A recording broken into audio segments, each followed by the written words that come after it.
What's good, you with the veterans? Today we're going to be talking about VA C&P exams for migraines, for headaches, how to get service connected, what to expect during those exams, as well as some tips. Let's get into it. So, first of all this information is going to be in the CFR 38 schedule for ratings disabilities. Now, with that being said, if you've made it to a C&P exam, all of your medical evidence has been vetted by the VA and is good enough for you going in for an interview, pretty much compensation and pension exam for the VA. And that VA examiner, that C&P examiner, only have this DBQ out. Now, keep in mind, this is only a 5-page DBQ. However, it should be at least a 30-minute conversation that you're going to be having with that examiner. The diagnosis. So, does the veteran now have, or has he or she ever been diagnosed with a headache condition? You have a migraine, headaches, tension, clusters, whatever the case may be. As long as it's migraine or headache related and it's a diagnosis related to a diagnostic code under 8100 in the CFR 38, you can get service connected for migraines or headaches on a direct service basis or on a secondary basis. Now, moving on from here. Onset origin, next most important part. So for those veterans who are seeking direct service connection, you're going to need to show that you had complaints or diagnosis, either or, have its onset or origin while you're active duty. So whether it was in boot camp, deployment, overseas, training, moving on. And you can talk as long as you want to. I mean, if you're organized, it should be a simple I deployed 2013 for about 9 months. I was in and out of different countries, different heat indexes, loss of sleep, not the proper diet, especially when you're doing security operations and different countries and stuff like that. That was my onset. Cool. Following that deployment, on that deployment, I was prescribed medication, ibuprofen, obviously, because that's all the Navy cares about, is giving any military members socks, new socks, and medication when it comes to anything. Ibuprofen, baby. So, going on from there, does a veteran have a treatment plan, including taking continuous medication for the diagnosed condition? Yes. So, the VA likes to see that if you have migraines or headaches, that you're taking some type of medication for it specifically. You can show the VA that you have a prescription. I don't want to say, okay, list as many as you're taking, as well as just a future note. If you get service connected for migraines, and if you're experiencing any secondary effects of taking that migraine medication, you definitely want to record that. Start complaining to your doctor to build up medical evidence for secondary disabilities. Usually include nausea, dizziness. So, next subject, symptomology. Does a veteran experience headache pain? Okay, cool. It's a constant, throbbing, pulsating, pain localized on one side, both sides, pain worsened with physical activity. So any type of movement, you feel your head throbbing. Now, all that applies. Definitely, I have pain upon doing things, driving, working, walking around, playing with my daughter, stuff like that. So definitely, you want to make sure that you're recording this accurately in order to increase your opportunity to get service connected, as well as get the highest possible VA rating. Because higher VA rating equates to higher compensation that you're going to be receiving for both yourself and your family. And then 3B, this is it's two-part. A, does a veteran experience non-headache pain symptoms? If it applies, definitely report that. Now, additional symptomology, this is another part. These are some of the symptoms: nausea, vomiting, sensitivity to light, sensitivity to sound, changes in vision, sensory changes. So, hopefully you provided the VA with personal statements as well as buddy statements. And this will capture, if it's not really clear in the medical evidence that you supplied to them, all of these symptoms. Because, you may be recording it to your doctor, however, they may not write it down. But you definitely want to make sure that it's being captured and is being highlighted and given to that examiner so they can check as many boxes as needed so you can get the most accurate VA rating. Move on from there.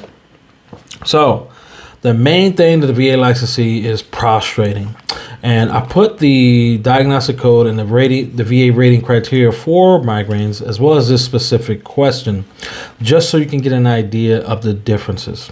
So if you've made it to this point, and if you get service connected, this question will be the determination from 0 and 10%. Now, two part to this. 0 to 10 is if you're having prostrating. So if you're not having prostrating attacks, if it's prostrating is not in your medical record, it's not in your personal statement, you will receive a 0% VA rating. Why? Because the VA wants to see prostrating. Keep in mind, civilian doctors do not utilize prostrating. They do not use that word. So how do you combat this? Personal statement and or talk to your treating neurologist or your primary care provider and be like, hey, I'm trying to build medical evidence for a VA disability claim. However, they like to see this specific word.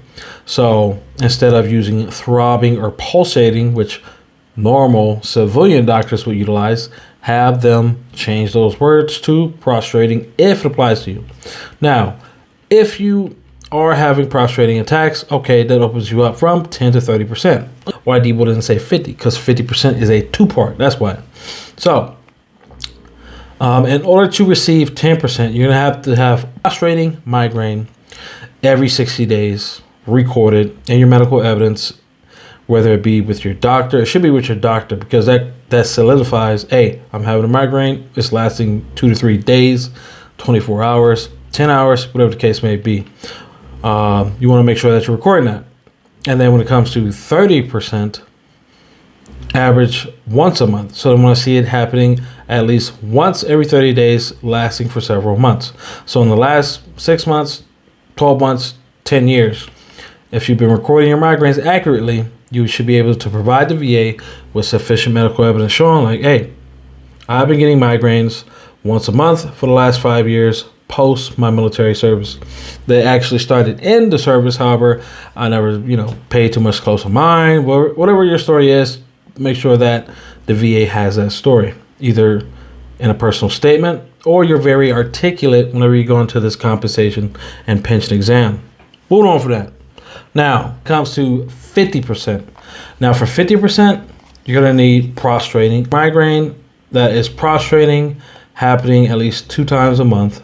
And now it's starting to impact you economically. So pretty much meaning you cannot work.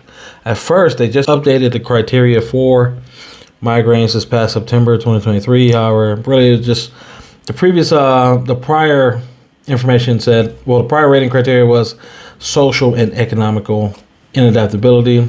Now it's just been updated to economic. So your ability to actually perform your job at work and, going from there. So moving on.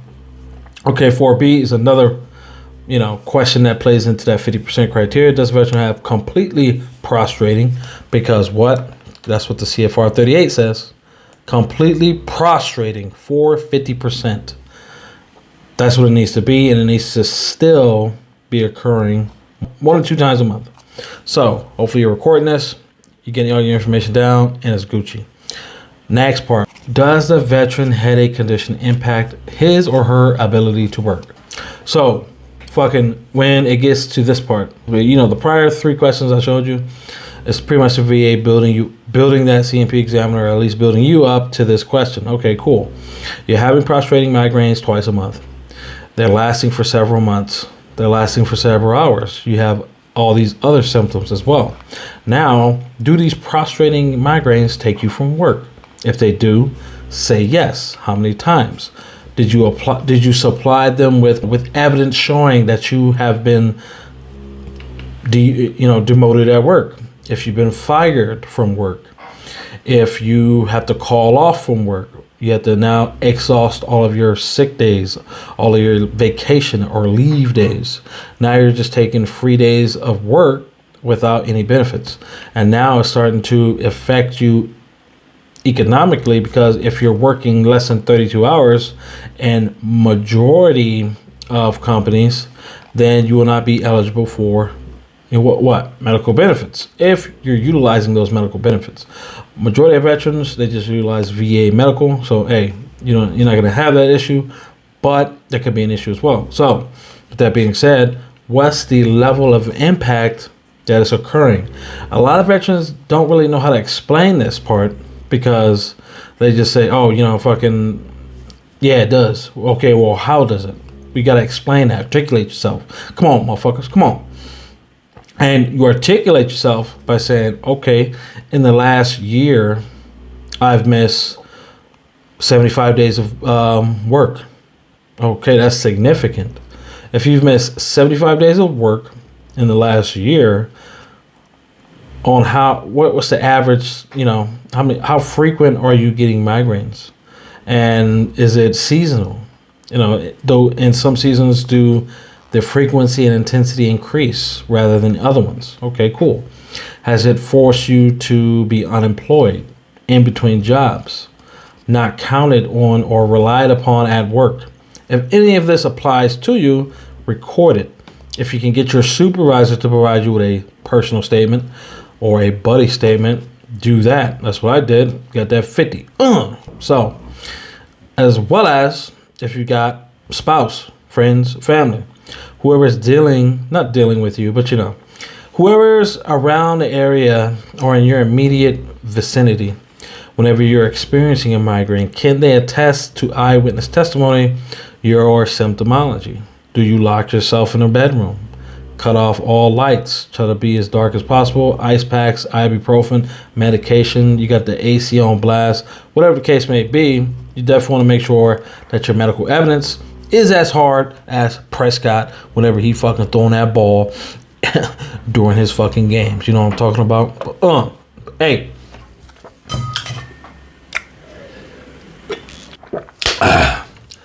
That's about it for this video. Got any questions for me? Please like, share, subscribe. Share your personal VA, migraines, C&P exam, or any other story. You got any questions pertaining to your VA disability questions, to your VA disability claims process? Let you forward more. Until next time, this motherfucking Debo, all y'all stay fucking Gucci with it. About to take my happy ass to sleep. You understand me?